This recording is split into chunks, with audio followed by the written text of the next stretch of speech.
Breaking news చూస్తున్నాం. నేటి నుంచి తెలంగాణలో కేంద్ర బృందం పర్యటించనుంది.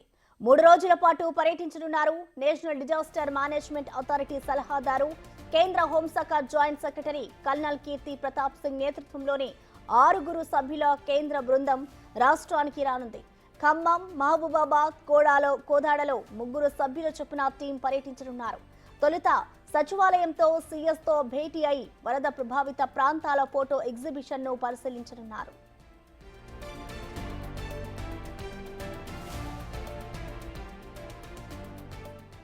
ఇక సీఎస్తో సమావేశం తర్వాత వరద ప్రభావిత ప్రాంతాల్లో పర్యటించి నష్టం అంచనా వేయనున్నారు. తెలంగాణలోని ఖమ్మం, మహబూబాబాద్ జిల్లాలు, కోదాడలో 3 సభ్యుల చొప్పున పర్యటించనున్నారు. బాధితులతో మాట్లాడి పరిస్థితులపై ఆరా తీయనున్నారు. వరదల వల్ల ఎంత మేర నష్టం జరిగిందన్నది అంచనా వేసి అధికారులతో చర్చించనున్నారు.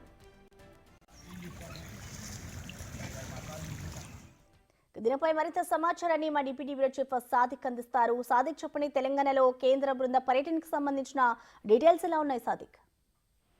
ప్రసన్న 3 రోజుల పాటు కేంద్ర బృందం తెలంగాణలో పర్యటించబోతుంది.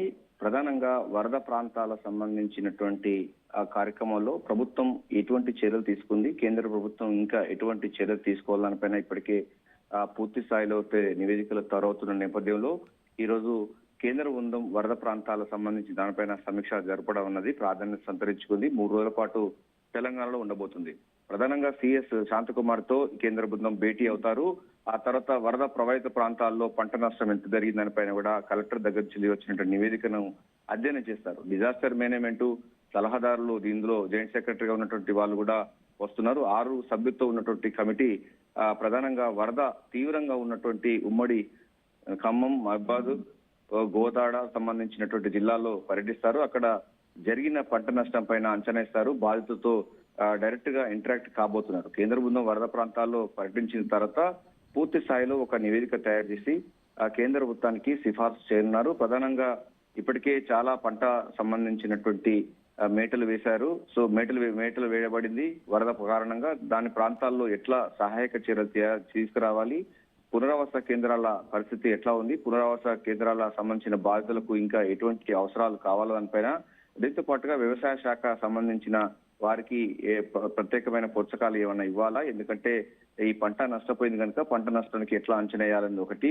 రోడ్లు, భవనాలు కూడా చాలా తీవ్రంగా నష్టం వాటిల్లింది. చాలా రహదారులు కొట్టుకుపోయిన నేపథ్యంలో దానిపైన కూడా ఒక రివ్యూ సమావేశం పెట్టి దానికి సంబంధించిన రిపోర్ట్ కూడా తయారు చేస్తారు. ఆ తర్వాత గ్రామీణాభివృద్ధి శాఖ సంబంధించిన రూరల్ డెవలప్మెంట్ సంబంధించిన దాంట్లో మౌలిక సదుపాయాలు కూడా చాలా చిద్రవద్దం. 4 జిల్లాలు ఎఫెక్టెడ్ గా ఉన్నాయి. ఖమ్మం కానీ లేకపోతే వరంగల్ సంబంధించిన ఉమ్మడి వరంగల్, నల్గొండ, ఈ 3 సంబంధించిన జిల్లాల్లో ప్రభుత్వం ఇప్పటికే అయితే కొన్ని చర్యలు చేపట్టింది. కేంద్ర బృందం కూడా ఇప్పటికే పర్యటించిన సందర్భం ఉంది. సో క్షేత్ర స్థాయిలో మరోసారి కూడా ఈ కేంద్ర బృందం 3 రోజుల పాటు మొత్తం కూడా పూర్తి స్థాయిలో అధ్యయనం చేయబోతుంది. ఆ తర్వాత రాష్ట్రం ఇచ్చేటువంటి రిపోర్టు, అదేవిధంగా వారు క్షేత్ర స్థాయిలో అబ్జర్వ్ చేసినటువంటి రిపోర్టు 2 కూడా కేంద్ర ప్రభుత్వానికి పంపి తక్షణ సహాయం కింద కేంద్ర ప్రభుత్వం నిధులు కేటాయించే అవకాశం అయితే కనబడుతుంది.